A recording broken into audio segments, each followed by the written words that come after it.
Okay, so today I would like to bring up this book that is called The Diagnosis and Correction of Vocal Faults by James C. McKinney.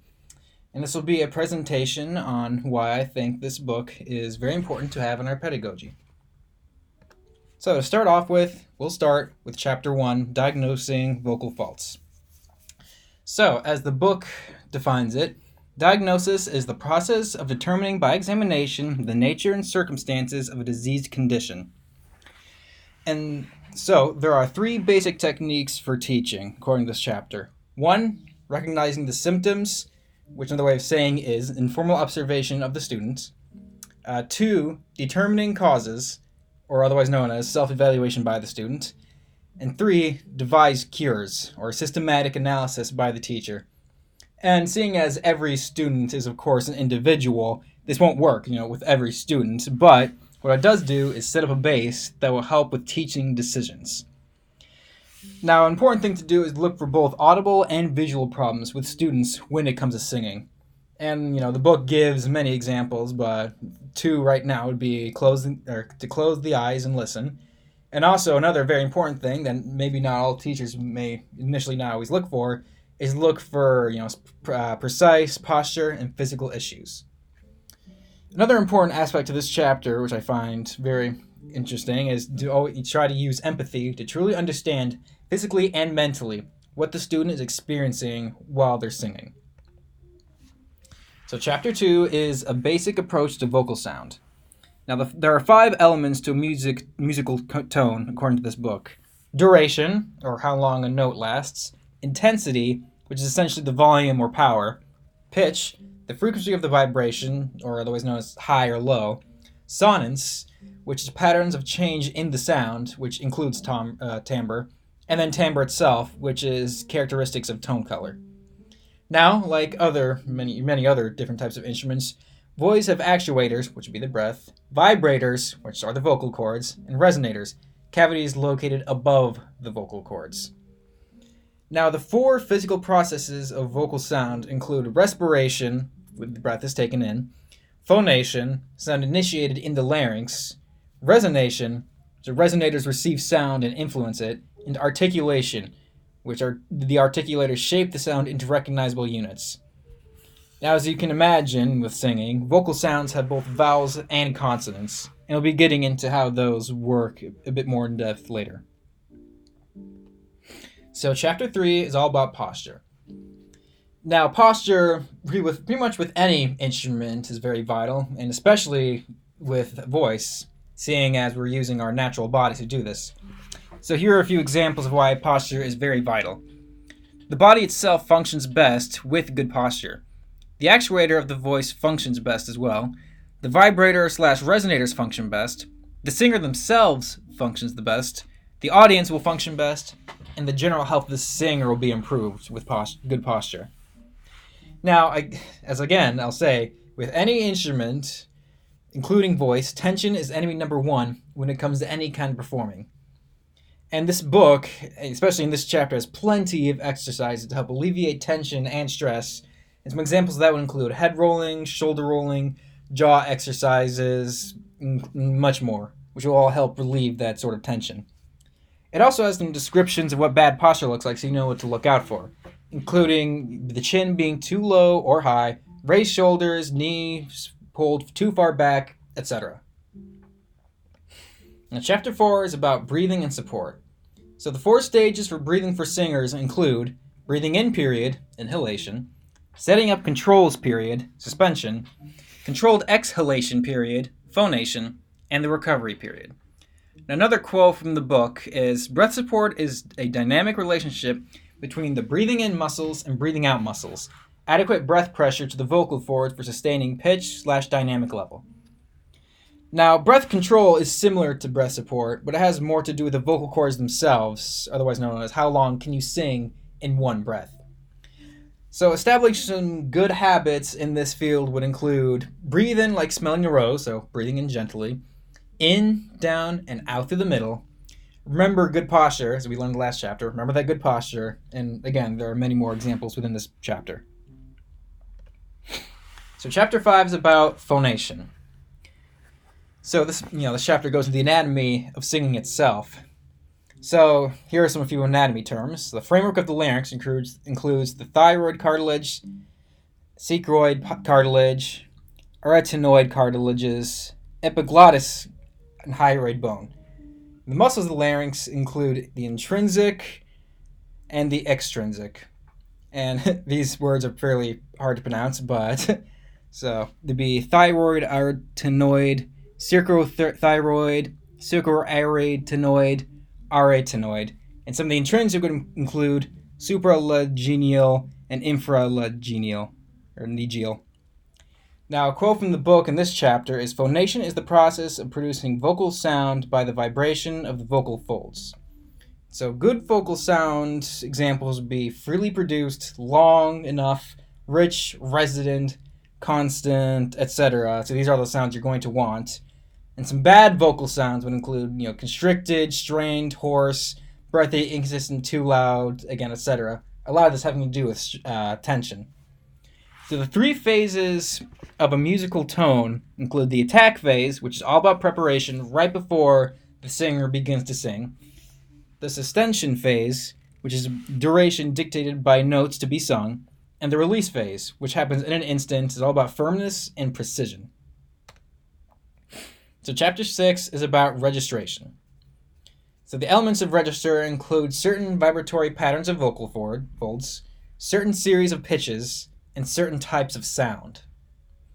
Now, 4 distinct vibratory forms would include the vocal fry, which I'll be going from lowest to highest here. So the vocal fry is the most low frequency you get, and can be described as in the book as a popping, frying, or rattling sound, and can be used therapeutically to actually help students having trouble with low notes, and that's a really good plus to the vocal fry. The modal voice, which some people would also call the normal voice, it uses the whole of the vocal cords. 2 octaves can be achieved consistently through this voice here, and most singers would be using this form.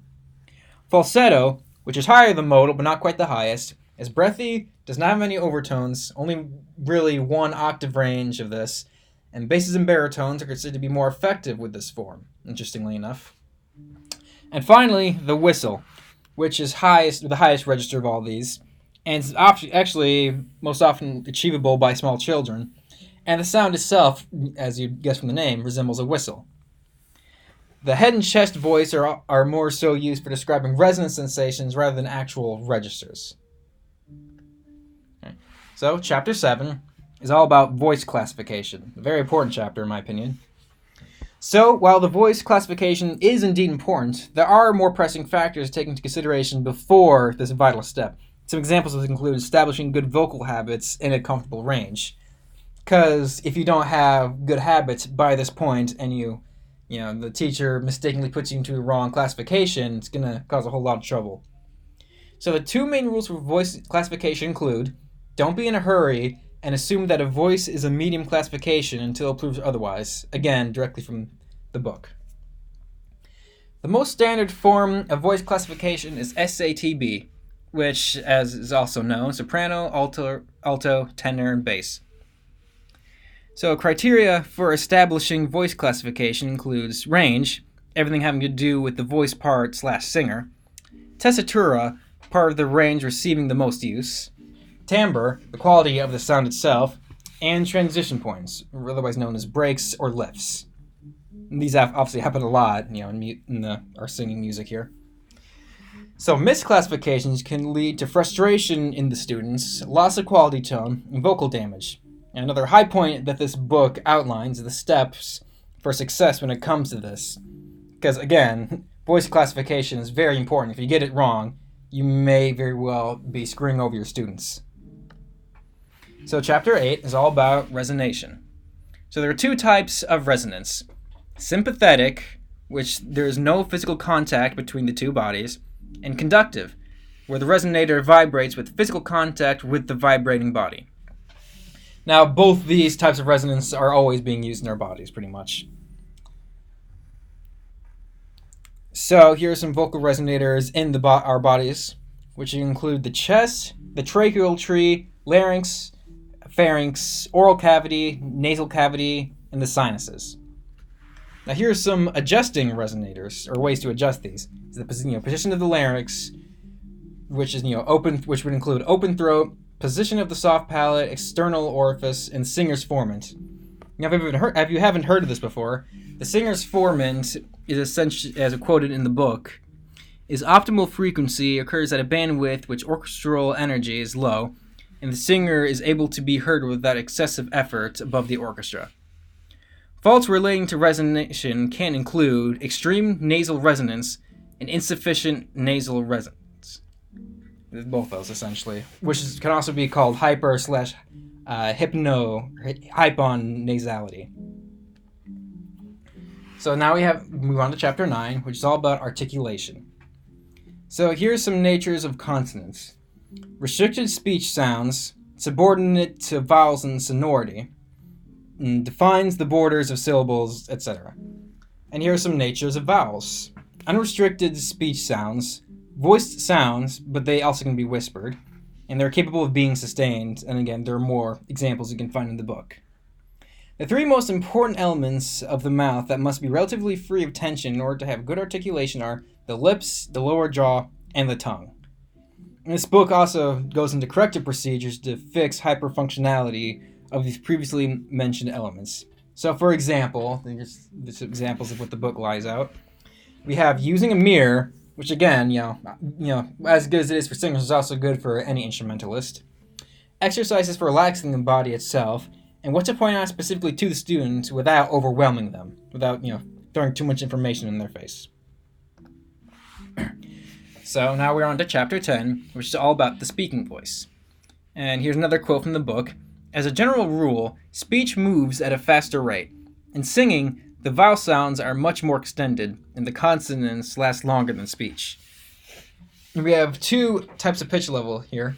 We have habitual pitch level, which is the limited pitch range of a person in speech, and the optimal pitch level, which is pitch range in which a person gets the best quality/quantity of sound for the least amount of effort.